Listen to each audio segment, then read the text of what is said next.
20 years without a woman, the cowboy thought he'd die alone, until one morning, she came to his door. Before we dive into the story, don't forget to like the video and tell us in the comments where you're watching from. Cole Merrick woke before sunrise, the same way he had for years, rising from the narrow bed with a slow exhale as the cold in the cabin pressed against his bare feet. He pulled on his shirt and stepped toward the stove, crouching to stir the embers until a thin flame caught. The light grew gradually, revealing the plain interior he had kept in strict order. Tools along one wall, spare blankets folded on a shelf, a wooden table marked by years of use. This routine steadied him every morning. It reminded him that he still had control over the parts of life he could manage. He had lived alone on this Wyoming homestead for nearly 2 decades. At 39, he carried the quiet weight of someone who had seen enough disappointment to avoid unnecessary risks. His parents had moved east. His brothers built lives far from the plains. The woman he once cared for left after deciding the frontier held nothing she wanted. Cole chose solitude because it demanded nothing. His goal was simple: keep the ranch standing, keep the animals alive, and endure whatever the land forced on him. He kept to himself and expected nothing from anyone. He slipped into his coat and boots, preparing to step outside and check the barn, when a soft impact sounded against the door. It was faint and uneven, the kind of knock someone makes when they're unsure if they have a right to ask for help. Cole froze mid-step, his breath held in tight control while he listened again. The second knock confirmed it. No one ever arrived without warning. Travelers avoided this stretch of land. Neighbors lived too far away to drop by unannounced.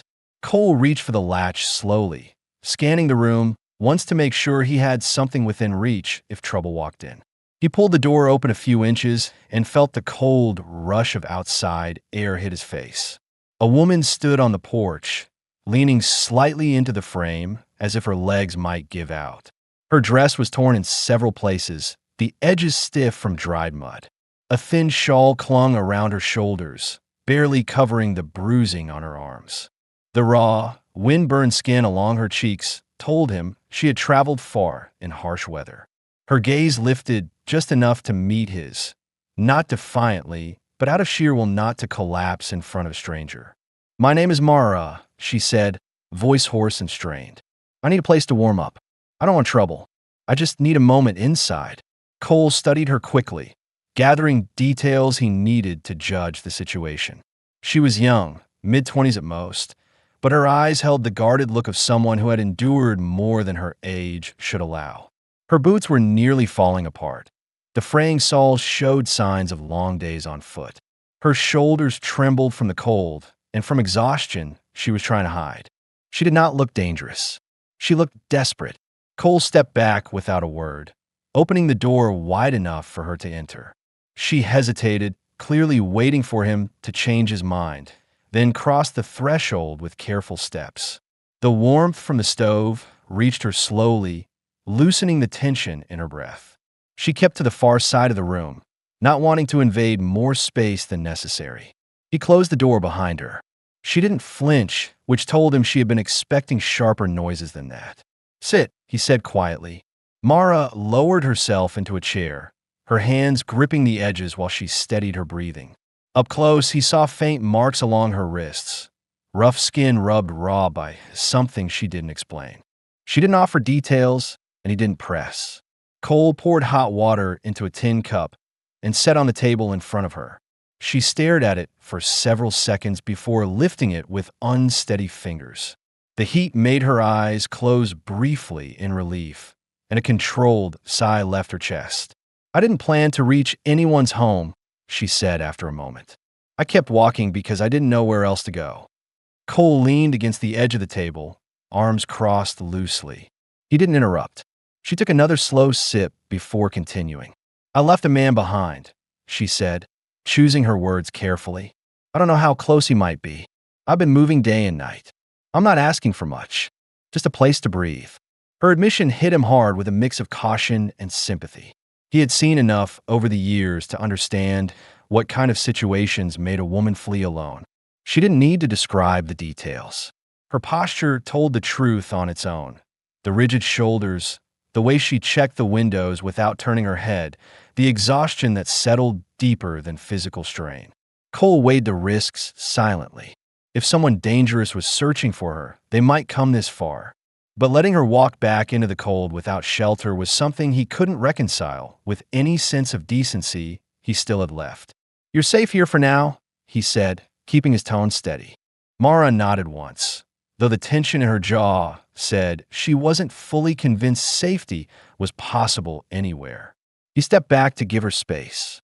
She watched him with a mix of gratitude and uncertainty, unsure of his intentions, but relieved not to be forced back outside. Cole returned to the stove, added more pine to the fire, and noticed how she shifted closer to the heat while trying not to seem intrusive. Every small movement she made revealed another piece of her reality. How long she had been running, how little trust she carried, how deeply she needed a place to stop.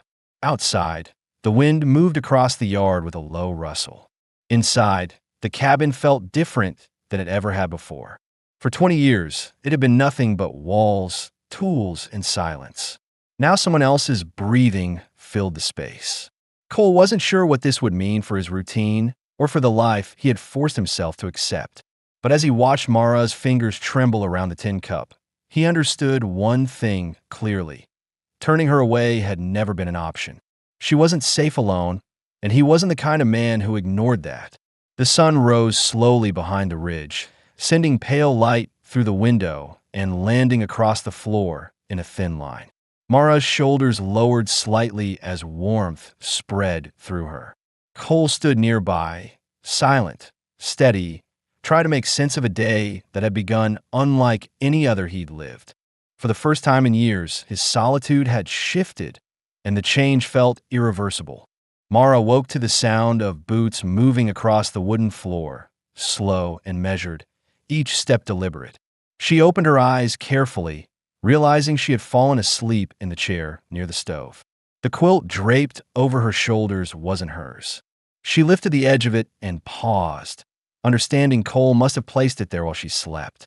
The realization tightened her throat with unfamiliar emotion, something between relief and unease. Cole stood by the window, securing the latch against the morning wind. His expression carried the same reserved focus he had worn the night before. He approached life with a steady hand, always calculating the next task. He noticed her waking, but didn't comment on it. He simply nodded once as a greeting, offering space while still acknowledging her presence. "You can use the bed if you need longer sleep," he said quietly. "You were half frozen." Mara adjusted the quilt around her shoulders. "I didn't mean to take your chair." "It's fine," he replied, turning toward the stove to prepare the morning fire. His movements were controlled, never wasteful, as if he measured each gesture to conserve energy. She watched him work, noting how he checked the wood pile with practiced efficiency. She shifted her feet to the floor, testing how much strength had returned. The ache in her legs reminded her how far she had walked before finding his door. Memories of the man she fled, the long nights hiding behind rocks or brush, and the cold mornings spent forcing herself to continue rose unbidden. She pushed them down, steadying her breathing. Cole poured water into a small pot and set on the stove. The faint hiss of heating metal filled the room. He glanced her way briefly. "You eat first, then we see what you need." The simplicity of the offer struck her deeply. She wasn't used to being considered in any routine, let alone given priority. She straightened her posture, trying not to reveal how much the kindness unsettled her. "I can work," she said, needing him to know she wasn't there to take advantage. "I can clean or cook. I can help with chores." Cole didn't dismiss her, nor did he rush to accept. He studied her carefully, as if assessing what she could realistically manage in her condition. "We'll see what tasks make sense. No need to push yourself today." Mara lowered her gaze for a moment, absorbing the calm in his tone. She expected suspicion or interrogation. Instead, he approached her presence like a responsibility he accepted without complaint. A faint creak came from the roof as the wind shifted. Cole stepped outside to check the barn. Mara followed him to the door, stopping short of the threshold. From there, she watched him walk across the yard. His gait was strong, steady, intentional, the walk of someone who had survived harsh winters, long cattle drives, and years without another person to lean on. While he inspected the barn, she observed the land surrounding the homestead. The open plain stretched far in all directions, unbroken except for sparse brush and the faint line of distant hills. The isolation startled her. If she left now, there would be no shelter for miles. She tightened the quilt around herself, absorbing the reality of her situation. This cabin was the only safe place she had left. Cole returned a few minutes later, brushing dust from his gloves. "Horses are fine," he said as he stepped inside. "One of them's restless. Needs walking later." Mara nodded, unsure if he expected help or was simply speaking to keep her informed. She wasn't used to being included in decisions about daily life. The small consideration made her stomach twist with something unfamiliar. Cole reached for a wooden bowl and filled it with warm food. He set it on the table without ceremony, then stepped back to give her room. She approached slowly, hands trembling from fatigue, and took the first small bite. The taste was simple but nourishing. Her body responded eagerly, reminding her how long she had eaten only scraps. As she ate, Cole leaned against the wall, arms folded loosely. He wasn't watching her, but he remained nearby, as if ensuring she didn't collapse. His quiet presence kept the room balanced, neither tense nor overly familiar. "Do you expect anyone to come after you?" he asked finally, his voice even, not confrontational. Mara swallowed carefully. The question had been inevitable, yet he delivered it without pressure, allowing her the choice to answer or stay silent. "I don't know how close he might be," she said. "I left without warning. He won't let it go easily." Cole's posture shifted slightly. Not anger, just a readiness to adjust his plans. "You're under my roof now," he replied. "If trouble comes, you won't face it alone." The assurance struck her with such force, she had to sit straighter to maintain composure. No one had stood between her and danger in years. She didn't know how to carry the weight of someone else's protection. A moment of quiet filled the cabin, broken only by the stove's low crackle. Mara finished her meal and set the bowl aside with careful hands. Cole noticed the way she tried to remain composed despite the exhaustion pressing into her features. "I'll show you the pump outside," he said. "Water's cold, but clean." She followed him into the yard, taking small, measured steps. The air bit at her skin, but the movement helped her loosen the stiffness in her limbs. Cole demonstrated how to work the pump handle, then stepped back so she could try. She gripped the metal with determination, forcing water to rise in uneven bursts. He watched without stepping in, allowing her the dignity of doing it herself. After a few attempts, her arms trembled and she released the handle. Cole filled a bucket for her without comment, acknowledging the effort she had already given. They returned to the cabin together, their steps falling into a natural rhythm. The first sign they might eventually move through this place side by side, rather than as strangers forced together by circumstance. Inside, Mara hung the quilt over a chair, now more aware of the room than when she had first stumbled in. The space felt slightly less foreign, though she remained alert, not yet convinced safety could last longer than a day. Cole removed his coat and set on its hook. "You rest more if you need it. There's work later, but not now." Mara hesitated, then nodded. She wasn't ready to trust, but she was no longer trembling. The cabin settled into a new silence, one shaped not by loneliness, but by two people learning how to breathe in the same space without fear. It was the first day they spent together, and already the ground beneath their lives had started to shift. Mara woke again later in the morning, this time on the small bed Cole insisted she use. The quilt covered her legs, and the faint warmth left in the sheets told her she had slept longer than she intended. She pushed herself upright slowly, feeling the stiffness in her arms and the bruises along her ribs. Every injury reminded her how recently she had been running for her life. She blinked until the room came into focus. The wooden walls, the single lantern on the shelf, the neatly stacked firewood in the corner. Nothing in the cabin looked threatening, yet her body stayed tense from habit. She heard movement outside, steady and controlled. Cole was working somewhere near the barn. The muffled thud of metal against wood came in intervals, suggesting he was fixing something. Mara slid off the bed, straightened the quilt, and folded it at the foot with quiet care.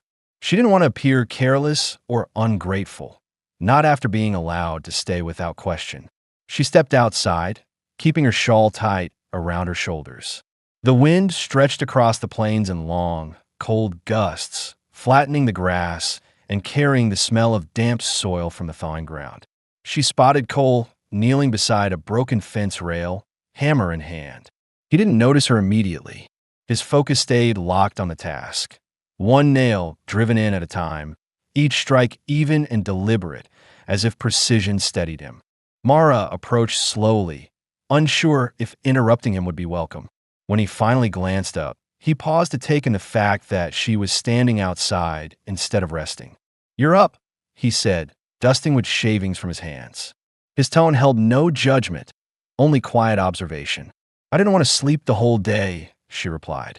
"I need to keep moving, or my head fills with things I'd rather not think about." Cole stood, leaning slightly on the repaired rail to test its strength. "Walking helps with that," he said. "So does work." Mara watched the fence settle back into place. Cole's homestead wasn't large, but every part of it showed how much effort he put into keeping it intact. The barn was patched in multiple places, the water trough reinforced with new planks, the porch supports replaced with fresh beams. Nothing about his life came easy, yet nothing was neglected. "You built all this alone?" she asked. "Mostly," he said. He picked up the remaining nails and stored them in his coat pocket. "Had a partner years back. He left for Montana. Haven't seen him since." The admission was simple, but it revealed something deeper. Cole didn't keep people long. Not because he drove them away, but because life in these lands scattered folks like dust. They walked back toward the cabin together, their footsteps crunching against the cold soil.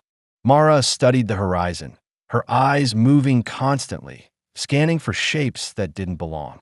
Cole noticed. "You expecting someone?" he asked. "I'm expecting him," Mara answered, her voice tense. "The man I left. He doesn't let go easily." Cole didn't answer right away. He opened the cabin door for her, waited until she stepped inside, then followed with a slow exhale. "If he comes here," he said, "I'll handle him." She turned sharply, startled by the certainty in his tone. "Why would you take on something that isn't yours?" He removed his gloves, dropping them onto the table. "Because you walked to my door half frozen. Because you deserve a place to stand without being hunted. That's reason enough." The response lodged in her chest like a weight she wasn't sure how to carry. Gratitude wasn't something she offered easily, not after years of having kindness twisted into debt, but Cole's words didn't demand anything from her. They simply acknowledged her right to safety. Mara sat at the table, feeling the tension in her shoulders shift slightly. Cole filled 2 cups with warm water and placed one in front of her. She wrapped her hands around it, absorbing the heat. "How long were you on the trail?" he asked. 3 weeks, she said quietly. "I kept moving at night. I slept wherever I could hide. I didn't think I'd make it past the ridge." "What made you leave?" She hesitated. The memories came fast, shouting, slammed doors, hands gripping her arms too hard, nights forced to endure whatever her husband demanded. She steadied her breath, controlling the rise in her chest. "He treated me like something he owned," she said. "It got worse every year. When he started talking about selling me off to settle a debt, I ran." Cole's jaw tightened. He didn't interrupt. He didn't pry for details. His silence told her he understood more than she expected. "You did the right thing leaving," he finally said. "No one belongs to anyone." The certainty in his voice made her throat burn. She lowered her eyes so he wouldn't see the emotion building too quickly to hide. After a moment, Cole stepped away from the table and reached for a small wooden crate. He set it near her feet. Inside were worn tools, pliers, twine, a small hammer, items clearly used for small repairs. "If you want something to keep your mind steady," he said, "you can help mend the tack later. Only if you feel up to it." Mara looked into the crate. The tools were familiar enough that she didn't feel intimidated. "I can do that," she said. "Good," Cole replied. He stepped toward the door, preparing to check the water trough again. Mara watched him pause before leaving, as if debating whether to say something else. "You're safe for now," he said quietly. "I don't break my word."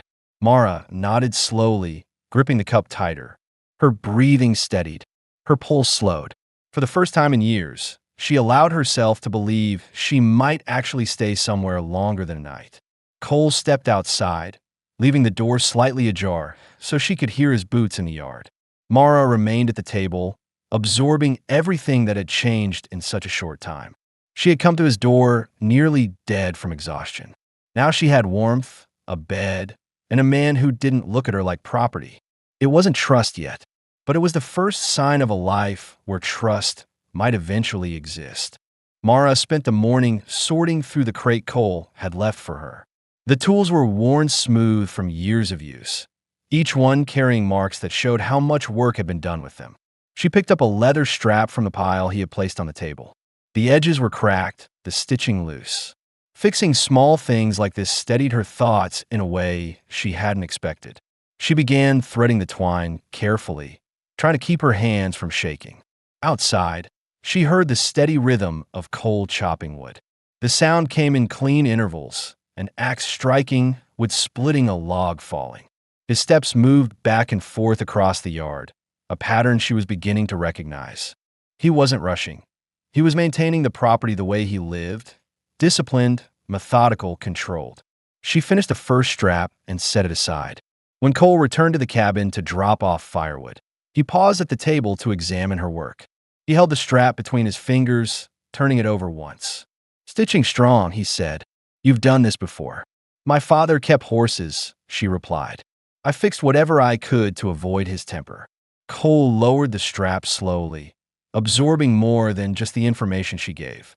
He didn't ask anything else. Instead, he placed another small job in front of her, a cracked buckle that needed replacing. Mara understood the unspoken message. She could contribute, but at a pace that didn't break her down further. He stepped outside again, this time toward the well. Mara watched him through the window. He checked the rope, replaced a frayed knot, and inspected the pulley with the same care he applied to every task. She realized he wasn't just maintaining a ranch. He was holding together a life that had been built alone for far too long. When he came back inside, Mara stood to stretch her legs. The stiffness settled into her lower back, a reminder of how long she had traveled without proper rest. Cole noticed the way she pressed a hand against her side. "You should walk a bit," he said. "Sitting too long will make you achy." She nodded, tying her shawl around her shoulders again. Cole held the door open as she stepped outside. The air was cold but clear, with a faint scent of damp earth from the melting frost. The sky stretched across the plains in a wide gray blue, and the wind carried the distant sound of cattle shifting near the hill. Mara walked toward the barn, taking slow steps to keep from tiring too quickly. She slipped inside and found one of Cole's horses, a calm bay gelding, watching her with steady eyes. She approached the stall door carefully. The horse flicked its ears forward, curious but not anxious. Mara reached out and let him sniff her hand before brushing her fingers along his muzzle. The simple contact eased the tightening in her chest. Cole appeared in the doorway behind her, arms folded loosely. "He's gentle," he said. "Comes from a quiet line." "He seems patient," she replied. "Better than most I've met." Cole stepped closer, but not enough to crowd her. Animals are easier than people. They don't hide what they feel. Mara let her hand rest on the horse's neck, absorbing the slow rise and fall of its breathing. "I'm not good at hiding things either," she said. "I've just had to pretend I am." Cole didn't comment, but she saw a change in his expression, an understanding that deepened without him saying a word. They worked together for the next hour. Mara brushed the horse, sweeping loose hair into a small pile, while Cole tightened the stall latches and replaced a weakened beam near the door. They didn't talk much, but the silence between them shifted from cautious to steady, the kind that allowed each of them to focus without feeling watched. When Cole finished his repairs, he wiped his hands on a cloth and leaned against the barn wall. "You're getting your strength back," he observed. "Slowly," she replied, resting the brush on a shelf. "You'll be here until you're ready to move on," he said, without looking at her directly. "I won't push you, and I won't keep you if you want to go." Mara froze for a moment. The idea of leaving had been the only thing that kept her alive for weeks. Leave the danger. Leave the man hunting her. Leave whatever new trouble found her. But standing in Cole's barn, hearing him offer freedom instead of conditions, she felt the ground shift under her again. "I don't know where I'd go," she said honestly. "I don't have a destination." Cole nodded once. "Then you stay until you find one." They walked back toward the cabin side by side. Their steps didn't match perfectly, but they stayed close enough that Mara didn't feel exposed. When they reached the porch, Cole paused and looked across the open plains, scanning the horizon with quiet vigilance. "Someone could come through here in a few days," he said. "A trader I know. If he hears anything unusual in town, he usually tells me. We'll know if trouble is nearby." Mara felt a small pulse of fear tighten in her chest. Cole noticed a shift in her breathing. "You're not alone anymore," he said, his voice low but firm. "That changes things." She didn't answer, but her eyes lingered on him longer than before, studying the steady lines of his face, the quiet strength in the way he stood, the way he positioned himself slightly between her and the horizon, as if it were instinct. Inside, she returned to the table and began working on the cracked buckle. Cole moved quietly through the cabin, checking supplies, adjusting tools, preparing for evening chores. Their routines blended, not perfectly, but naturally enough that neither had to think about it. As the sun lowered behind the ridge, Cole lit the lantern, filling the room with a warm, steady glow. Mara paused her work and watched him for a moment. Something had shifted again today. Not dramatic, not spoken, but unmistakably real. Cole wasn't treating her as a guest who might leave at any moment, and she wasn't acting like someone who planned to disappear before dawn. For the first time since the day she ran, Mara felt the faint outline of stability forming around her. It wasn't trust yet, but it was becoming something she had never allowed herself to hope for. A place where she didn't have to be afraid every time the wind changed direction. Cole stepped outside before dawn, the cold still heavy enough to sting his face as he crossed the yard toward the ridge above the homestead. He carried a lantern in one hand and his rifle in the other, not because he expected to use it, but because something had bothered him through the night, an uneasiness he couldn't name. The wind had shifted hours earlier, blowing in from the east, and with it came a faint scent of campfire smoke that didn't belong to him. Mara stood at the cabin door, wrapped in her shawl, watching him climb the slope. She hadn't slept well. Every time the cabin creaked or the wind pressed against the walls, she woke with her heart racing. She kept reminding herself that she wasn't hiding behind barns or fallen trees anymore. But fear didn't vanish just because the walls were thicker. Cole reached the ridge and knelt, holding the lantern low to illuminate the ground. The frost glittered under the weak light, and he scanned the dirt for anything disturbed. It didn't take long to find it, hoof prints running parallel to the rise. They were fresh, not yet softened by the wind, and spaced too widely for a rider traveling casually. Someone had been moving fast. He followed the prints a few yards until he reached a patch of disturbed soil, signs of a horse turning sharply, almost skidding. Cole's jaw tightened. Whoever passed through had stopped long enough to look down toward his land. He blew out the lantern, not wanting to draw attention if someone might still be close. Standing in the gray dawn, he listened. No movement, no voices, no creak of saddle leather, just the wind brushing through dry sage. Mara stepped slowly up the ridge behind him, keeping her steps light so she wouldn't startle him. "Something's wrong?" she asked quietly. Cole pointed at the tracks. Someone rode close last night. Her throat tightened. She crouched beside him, studying the prints. "Do you think it was him?" "Could be anyone," Cole said. But the rider wasn't traveling for pleasure. He came to look at something. He didn't say the rest, but Mara heard it anyway. "He came to look at us." She wrapped her shawl tighter around her shoulders. The cold wasn't the reason her hands shook. Cole turned toward her, noticing the tension building in her jaw. "I need you to listen," he said, keeping his tone steady. "If that man is out here, he might ask questions in town first. He won't come straight to the door without checking what he's walking into." Mara nodded slowly.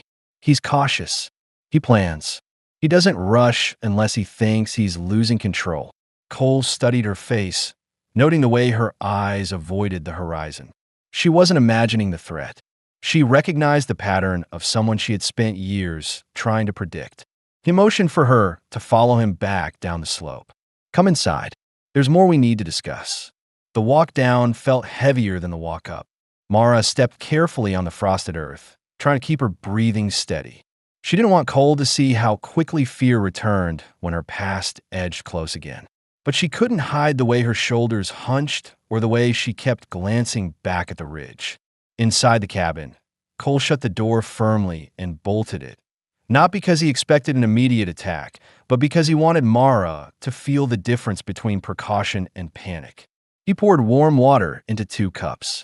Mara sat at the table, her fingers intertwined tightly to keep from fidgeting. Tell me something, Cole said. If he finds this place, will he try first? Mara looked down at her hands. The memory came quickly. Her husband's voice when he was angry, the way he questioned neighbors, the way he smiled while threatening people who helped her. She swallowed before she answered. He'll pretend to be friendly, she said. He'll act worried for me. He'll ask if anyone saw a woman traveling alone. He'll offer money. And if that doesn't work, he won't stay polite long. Cole nodded once, absorbing every detail. Then I'll handle any conversations from here on. Mara lifted her eyes to him, surprised by the confidence in his voice. You're not obligated to fight my battles. This isn't just your problem, he replied. Someone riding this close means someone thinks they have the right to intrude on my land. That alone is enough reason for me to get involved. Her breath caught. She wasn't used to being defended without strings attached.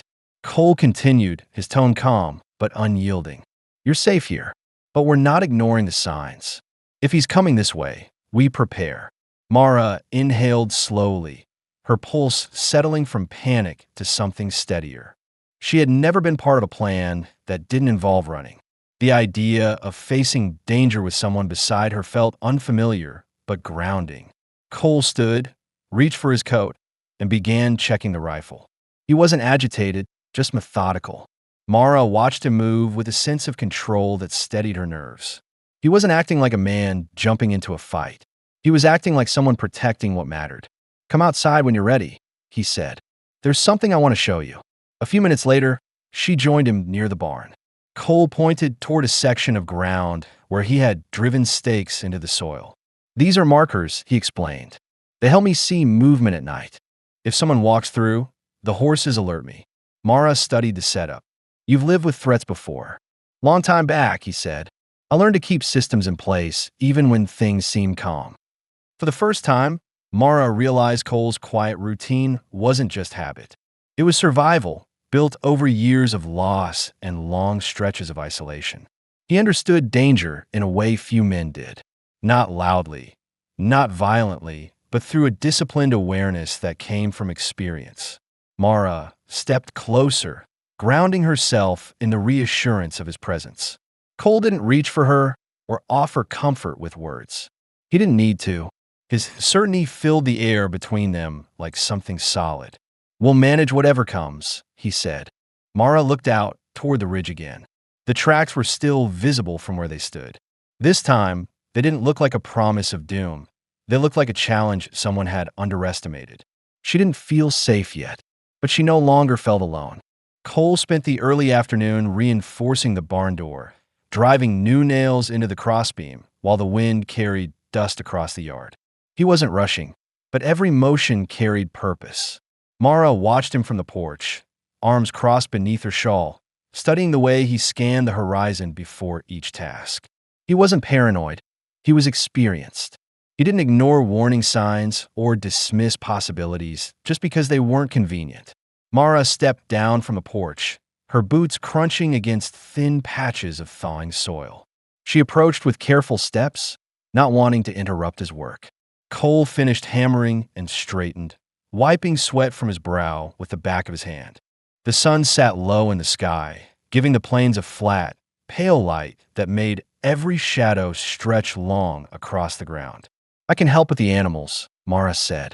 I know how to feed and brush them. My father kept a small stable when I was young. Cole considered her offer in silence, then nodded. Take the bay first. He's calm. He won't test you. Mara entered the barn, breathing in the familiar mix of hay, leather, and dust. It reminded her of mornings long before her marriage, when life was measured in chores instead of survival. She found the brushes on a narrow shelf and moved toward the gelding stall. The horse shifted only slightly, recognizing her scent from the previous day. She raised a hand slowly, letting him lean into her touch before beginning the careful strokes along his neck. The rhythmic brushing soothed her nerves. With each pass, her heartbeat steadied. The horse didn't judge her fear or question her presence. He accepted her without hesitation. Outside, Cole finished reinforcing the hinges and stepped into the barn doorway. He watched her quietly for several moments, taking in how her shoulders relaxed as she worked, how the tightness in her jaw had eased since morning. Mara didn't notice him at first. Her focus stayed entirely on the horse, her movements growing smoother with each stroke. You've done this a long time, Cole said softly. Mara jumped slightly, then exhaled. It's one of the few things that ever made sense to me.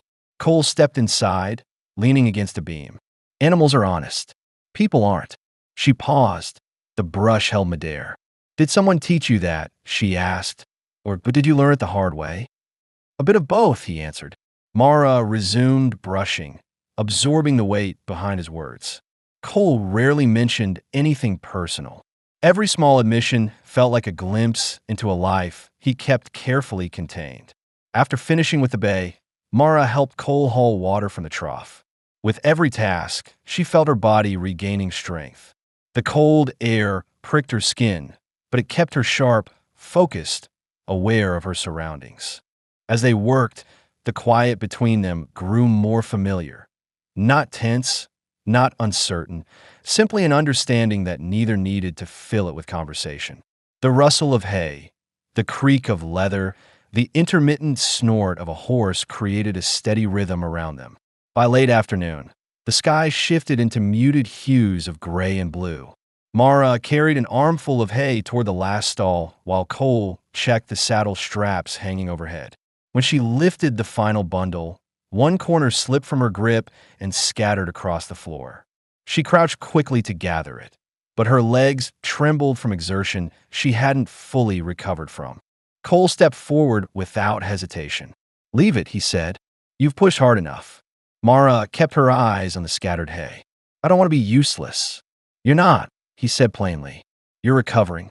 That's different. The simplicity of the statement hit her unexpectedly. She waited for the sting of judgment or disappointment, but none came. Cole spoke with the same steady tone he used for everything else, direct, restrained, sincere. She rose slowly, holding onto the stall door for balance. Cole watched her carefully, not in pity, but in assessment, as if determining what she could safely take on without overwhelming herself. You'll get stronger, he said. Just give it time. Mara swallowed the tightness in her throat. She wasn't used to encouragement that didn't come with demands attached. They stepped out of the barn together as the wind shifted again, carrying a colder bite. Cole scanned the ridge out of habit, his eyes narrowing at the darkening line of clouds gathering far to the west. Storm? Mara asked. Could be, he replied. Weather changes quick out here. Mara stood beside him, following his gaze. Every part of the land felt open and vulnerable, a place where nothing stayed hidden for long. Yet she felt safer here than she ever had in a crowded town. Cole motioned her toward the cabin. Inside. I don't want you catching a chill. She obeyed, though she paused once she reached the porch to look back at him. He remained outside for a moment, scanning the horizon one more time before joining her. When he stepped inside, he bolted the door and hung his coat on the wall peg. The cabin filled with the smell of stew Mara had started earlier. She stirred the pot while Cole set dishes on the table. Working in the same small space didn't feel crowded anymore. Instead, it felt coordinated, as if their movements had begun to fall into a rhythm neither had planned. When they sat across from each other, Mara ate slowly, her stomach still adjusting to regular meals. Cole remained silent, but not distant. He watched her carefully, checking for signs of strain or discomfort. After finishing her bowl, Mara rested her hands on the table. Do you think the rider will return tonight? Cole set a spoon down. Not likely. Men who track at night use lanterns or torches. I'd see the light long before they reach the ridge. And if he waits until morning, then I'll know he's coming, Cole replied. This land shows footprints clearly. Nothing approaches without leaving signs. Mara felt the tight coil of dread loosen slightly. Cole didn't rely on hope. He relied on preparation. The lantern flickered gently as the wind pressed against the cabin walls. Mara glanced at the door, then at Cole, feeling the unfamiliar certainty that he would not hesitate to stand between her and danger. Thank you, she said quietly, for treating me like someone who matters.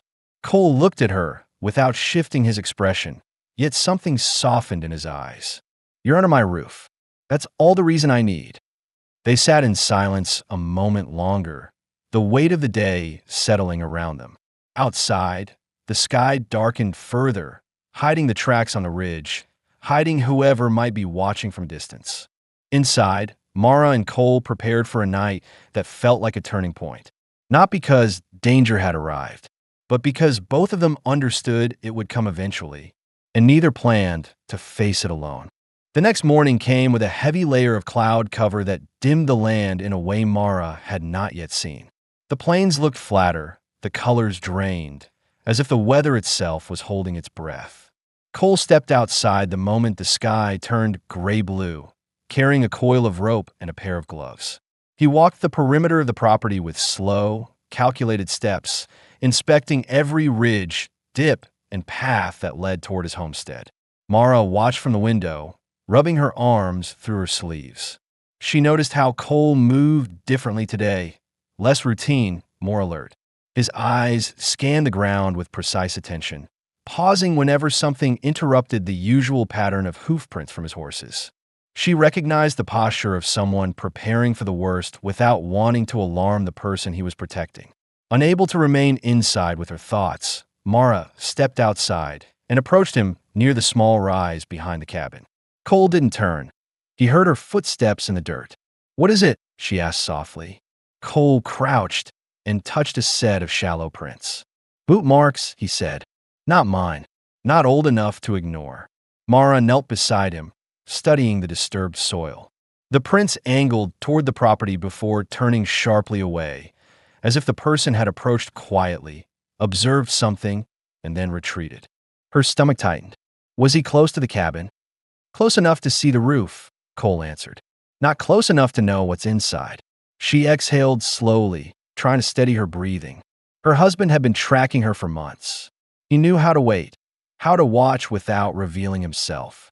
Finding these prints didn't surprise her, but seeing proof that her past had reached Cole's land filled her with something sharper than fear, guilt.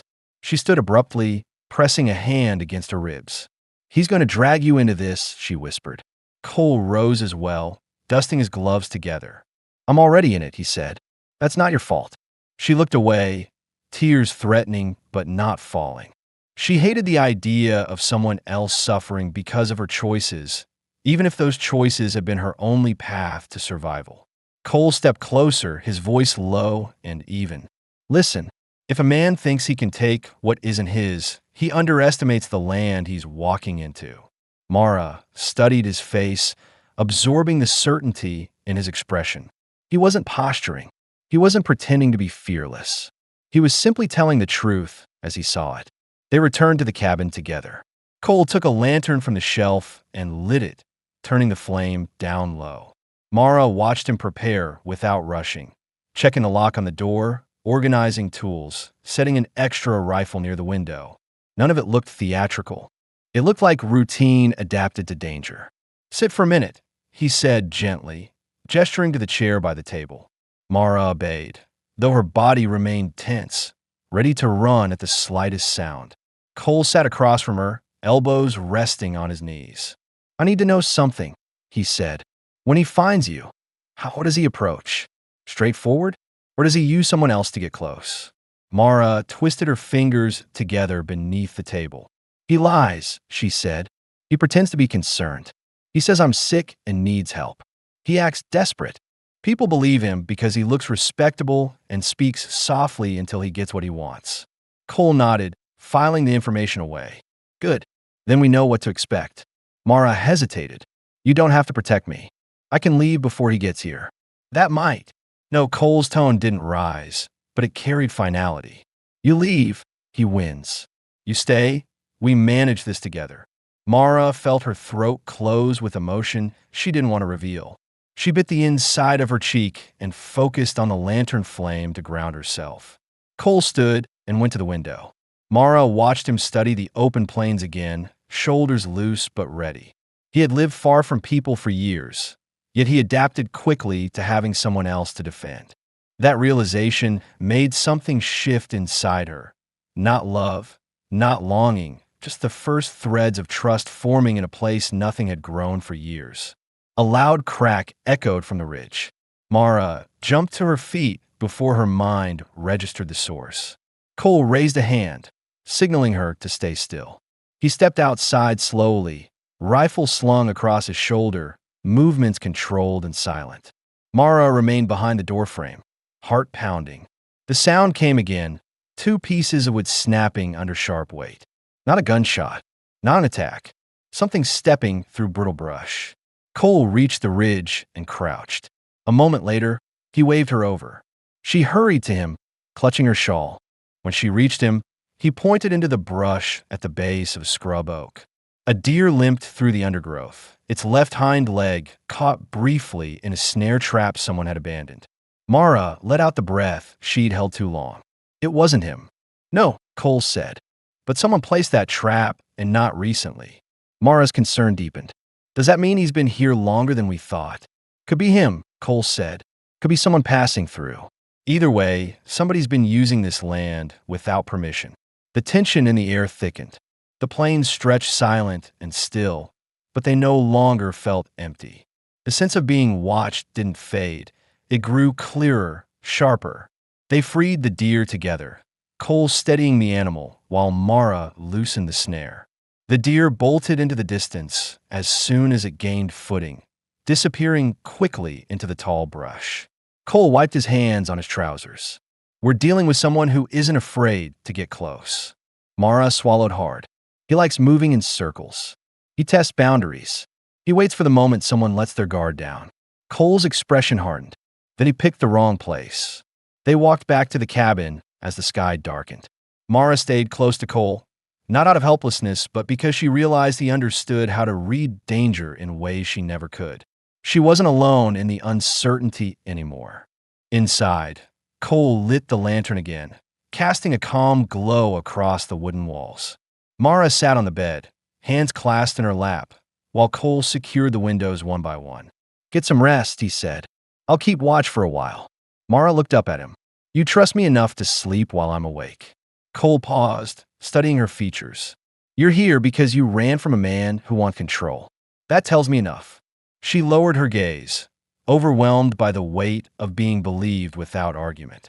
Cole stood near the door, listening to the distant wind. Mara lay down, careful to face the wall so he wouldn't see the emotion tightening her chest. For the first time since fleeing her old life, she didn't fear the coming night, because someone else was listening for danger. Someone who had chosen to stand between her and whatever hunted her, and someone who would not yield easily. The storm of uncertainty continued, gathering in the distance. But inside the cabin, the foundations of something unspoken, something steady and rare, quietly began to take shape. The storm arrived at dawn, blowing in from the west with sheets of wind that rattled the cabin shutters and pushed dust against the windows. Cole stepped outside before the weather worsened, shrugging into his coat and pulling his hat low as he surveyed the sky. The air carried a heavy, restless weight, something that signaled change more than danger. Mara stood at the doorway, clutching the frame to steady herself against the gusts. She watched Cole walk toward the barn with that same controlled stride he always used, the one that made him look unshakable even when he carried worry. The horses shifted anxiously inside their stalls, hooves scraping the packed earth. Mara moved to help, lifting her skirt as she stepped through the mud. Cole was already calming the bay, gelding with slow strokes along its neck. "Storm's turning rough," he said without looking up. "Animals feel it before we do." Mara grabbed a bucket and checked the other stalls, her movements confident despite the tension twisting her stomach. When she reached the last stall, she spotted a gap in the rear wall, a narrow split in the wood she hadn't noticed before. She ran her fingers along the crack. It wasn't old. Something had pressed against it recently. Hard. "Cole," she called quietly, "look at this." He came over immediately, examining the break with careful attention. His jaw tightened. That wasn't there yesterday. Mara felt her pulse climb up her throat. "Do you think someone was trying to get inside?" Cole studied the stall, running his hand along the fence post outside the barn. "If they wanted the horses, they'd have taken one. This is something else." Mara stepped back, arms wrapped tightly around herself. "He's closer than we thought."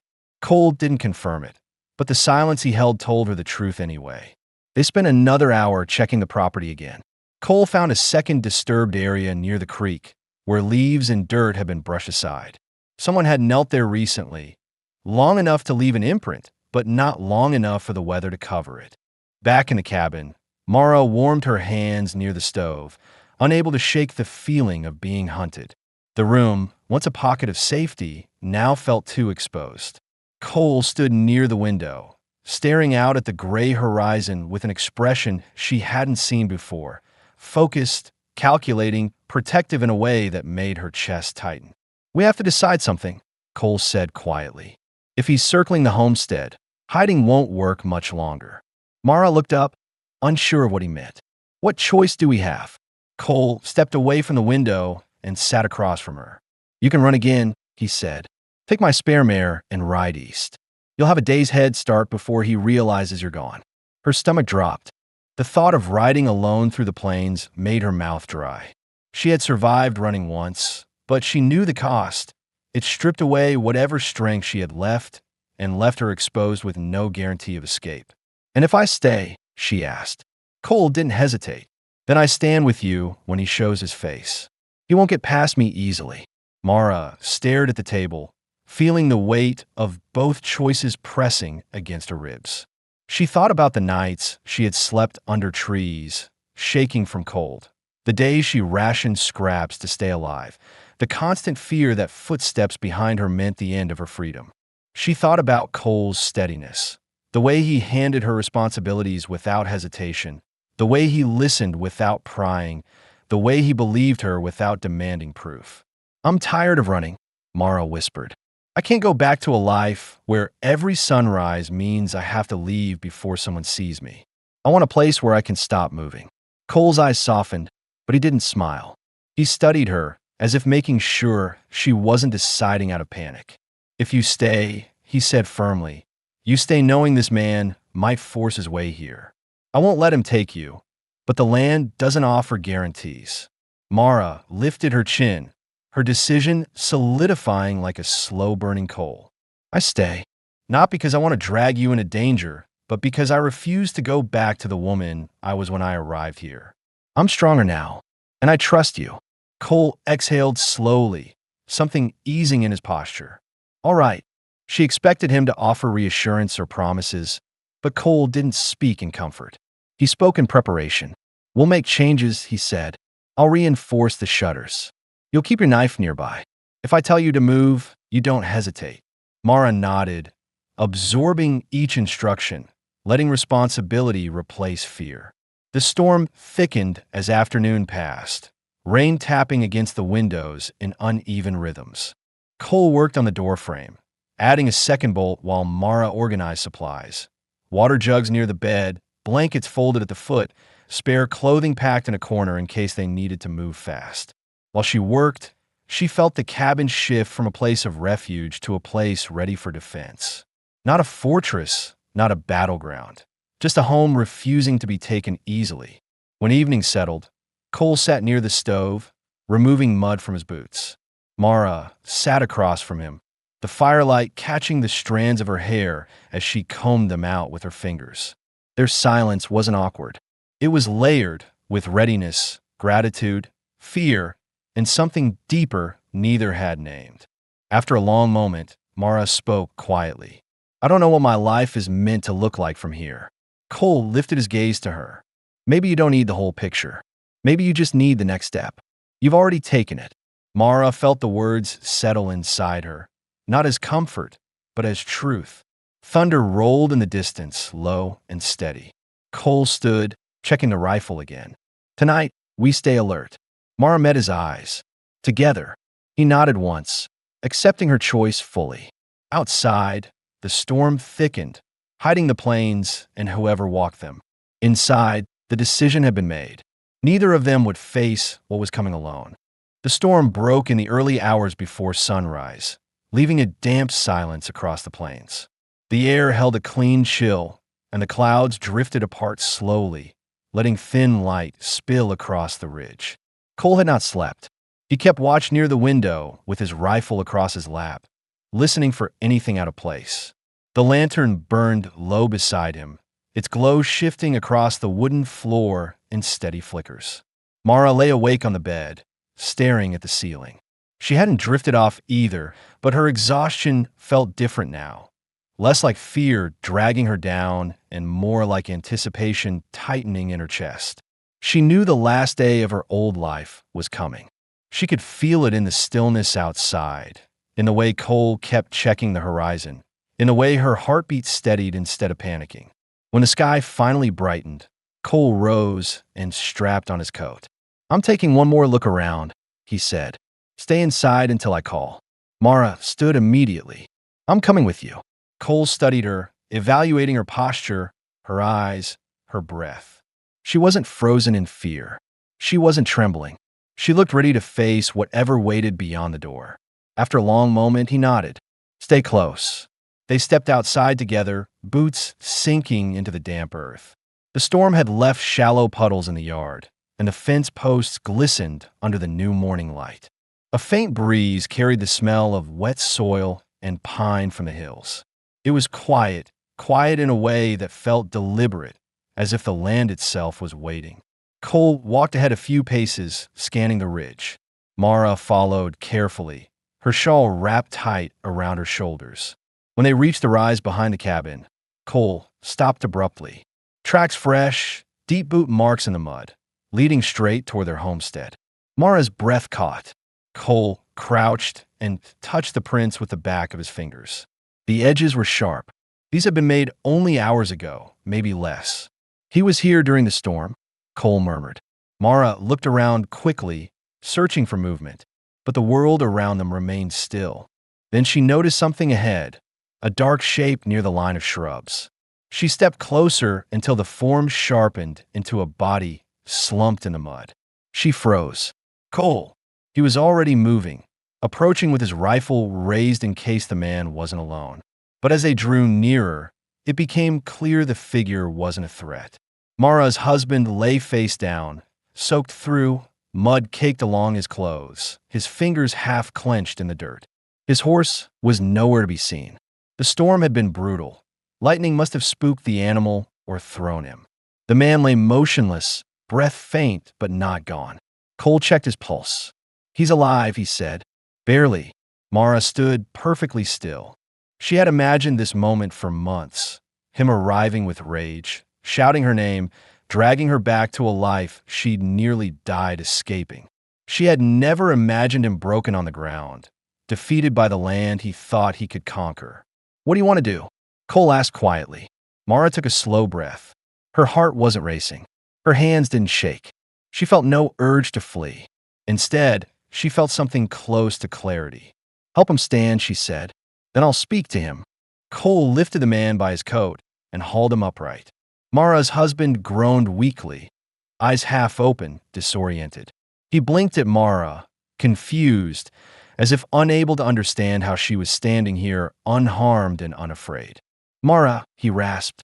She stepped closer, holding his gaze with a strength she had never shown him before. I'm not going with you, she said steadily. Not now. Not ever. He opened his mouth to argue, but Cole stepped between them with a controlled firmness. You heard her. This is her choice. The man's eyes shifted to Cole, and something in his expression collapsed. Not anger, but the realization that he had lost something he'd never valued properly. The defeat hit him harder than the storm had. Mara didn't look away. You can go back east. You can start over. But if you ever come for me again, you won't get the chance to walk away. Her husband swayed unsteadily, then nodded once, small, almost imperceptible, but real. Cole released him, letting the man catch himself before he toppled. With his strength depleted, he staggered away from the homestead, disappearing slowly across the valley, a figure shrinking against the open plains until he vanished for good. When he was finally gone, Mara felt her knees weaken, not from fear, but from a release of something she had carried far too long. Cole stepped beside her, offering steady support without touching her, waiting for her to find her balance on her own. "You did that," he said. "Not me." Mara closed her eyes briefly, letting the truth of it settle inside her. "I thought I'd break when I saw him," she admitted. "But I didn't." "Because you're stronger than you think," Cole replied. She looked toward the cabin, the small porch, the windows, the smoke rising from the leftover coals inside. She thought about the work she'd done, the animals she'd tended, the quiet evenings where she felt her heartbeat slow instead of race. She realized she no longer saw the cabin as temporary shelter. She saw it as home. Cole watched her expression shift, reading her thoughts without forcing them aloud. "You don't have to decide anything right this moment," he said, "but the door stays open for you." Mara turned to him fully, seeing the man who had given her a bed without condition, who had stood watch through storms, who had taken her fears seriously when no one else ever had. Her decision came without hesitation. "I'm staying," she said, "not because I'm afraid to leave, but because I want a life here with you." Cole didn't smile often, but a quiet warmth settled in his eyes. He stepped closer, letting the moment breathe between them before speaking. "Then you stay," he said, "and we build whatever comes next together." They walked back to the cabin side by side, the morning light growing brighter with each step. The storm had washed the land clean, and the air felt lighter, as if the burden both of them carried had finally lifted. Inside the cabin, the fire flickered warmly. Mara hung her shawl on the peg beside Cole's coat, placing it there with intention, a gesture that marked the beginning of a life she had chosen freely. Cole stood beside her, his presence steady and certain. The danger was gone. Her old life was finished, and the quiet that filled the room now wasn't loneliness. It was belonging. The story closed not with fear or uncertainty, but with two people standing in the same home, ready to face every new sunrise together.